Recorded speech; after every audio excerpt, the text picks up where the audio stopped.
Saya dipanggil sama Kanjeng Kopassus Pramono Edi Wibowo. Lalu saya dipanggil menghadap di Cicahe.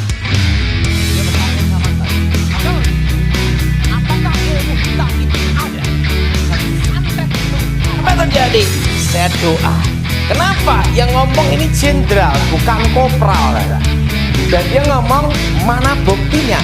Jenderal bintang 2, komandan. Saya Tuhan curahkan hujan keselamatan, hujan pertobatan, hujan kuasa-Mu lewat kami secara pribadi, dan nama Tuhan dimuliakan di dalam nama Yesus.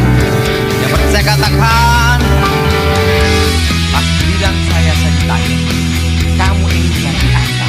Dan kamu minta apa? Aku minta sakti kekuatan. Kamu sudah tahu, kepercayaan pemanggilan arwah, penghormatan arwah itu sudah ada sejak zaman sebelum Abraham.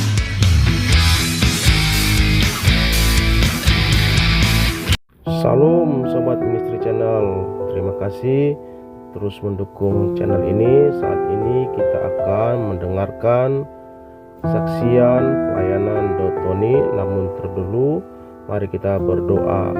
Bapa yang di sorga, Bapa yang kami sembah, di dalam nama Tuhan kami Yesus Kristus, kami bersyukur hari ini boleh kembali bertemu dan mendengarkan kesaksian Pak Daud Tony. Kiranya Engkau memberkati channel ini, Engkau memberkati setiap orang-orang yang menonton, dan mereka semua boleh dipulihkan. Berkati juga Pak Daud Tony dalam setiap pelayanannya. Demi nama Tuhan Yesus Kristus kami berdoa. Amin. Tahun politik di 2024,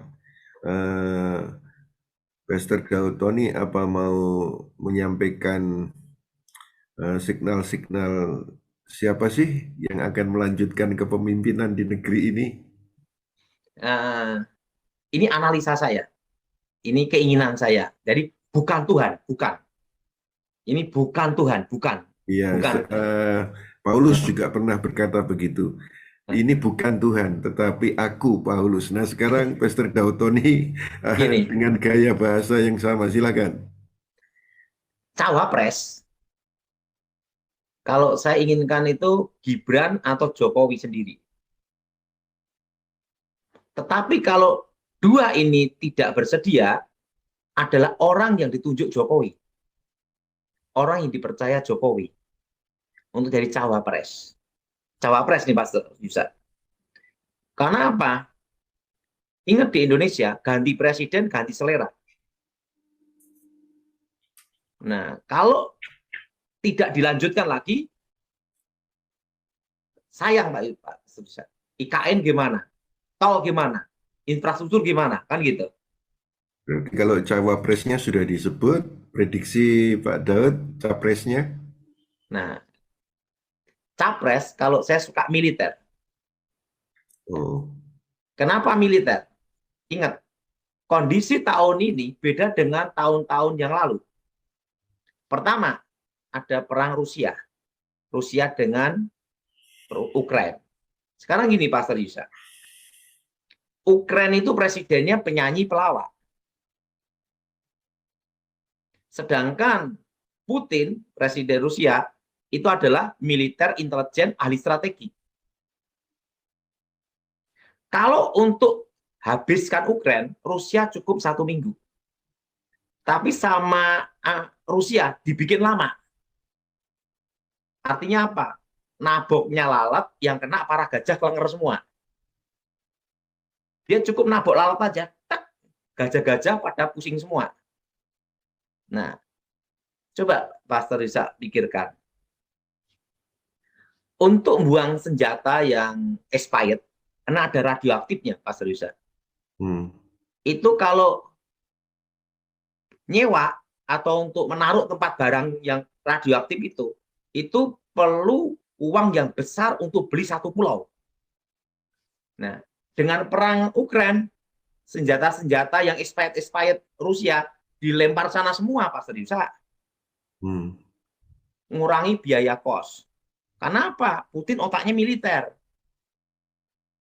Nah, yang kedua, kalau Rusia ingin presidennya Ukraina itu selesai, Cukup kirim, selesai Pastor Yusa. Sengaja dibikin lama. Kenapa lama?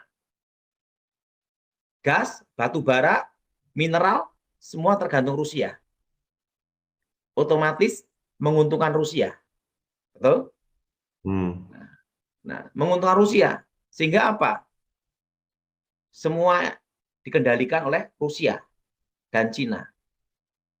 Nah, makanya Ukraina dan Rusia ini dibikin lama, Pastor Yusa.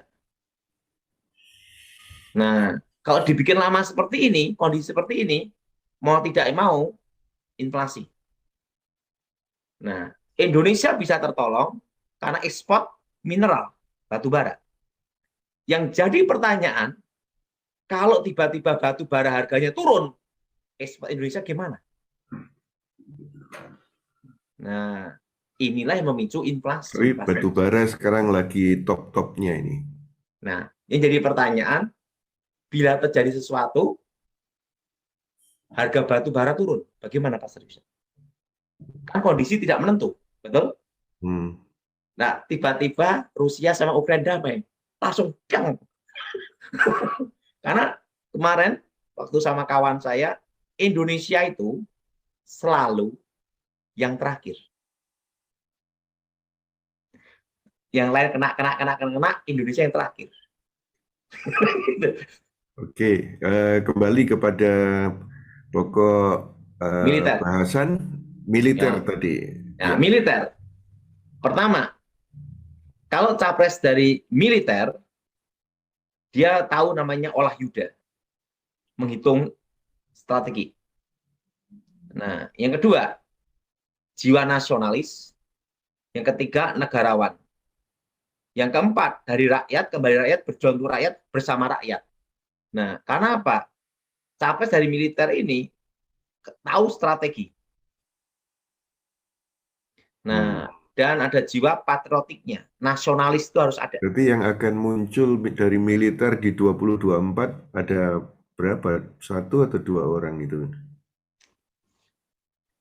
Ya, 2. Hmm. Nah, ada 2. Nah, nanti kita lihat pengkerucutannya gitu. Nah, karena gini, Pastor Yusa, saya kan pernah ikut di militer. Waktu saya sama Pak Edi Wibowo, Pak Yabes tahu ya, itu janjian saja. Pemirsa supaya tahu bahwa Pak Daud beberapa kali menyebut nama Pak Yabes, itu Pak Yabes adalah adik kandung saya. Sekedar info buat pemirsa. Silakan lanjut Pak Daud. Nah, kita misalnya dalam penugasan untuk pengawalan, jaga beliau, itu sebelum beliau datang, 1 jam sebelumnya kita ada di situ. Dan waktu beliau datang, tidak pernah terlambat, tepat. Maka janji sama beliau jam sekian, sekian, sekian. Nah, dari situ kan disiplin. Disiplin itu perlu, namanya itu adalah menghargai waktu. Dan dalam pengambil keputusan, nah, beliau itu selalu gini aja, diam gini aja. Tidak pernah berkata ya atau tidak. Sampai yang tamunya bingung. Dia tanya sama saya, Pak Daud itu jawaban beliau gimana? Tapi tiba-tiba beliau langsung gini, Daud, siap jenderal. Urusan ini, selesaikan di sini. Terus beres sudah. Orang yang dipanggil, sudah selesai. Nah, karena dia punya strategi. Itu militer ya. Makanya saya capres 2024, saya lebih suka militer, Pastor Yusa. Salam Sobat Winisi Channel, demikian tadi apa yang disampaikan oleh Bapak Daud Tony.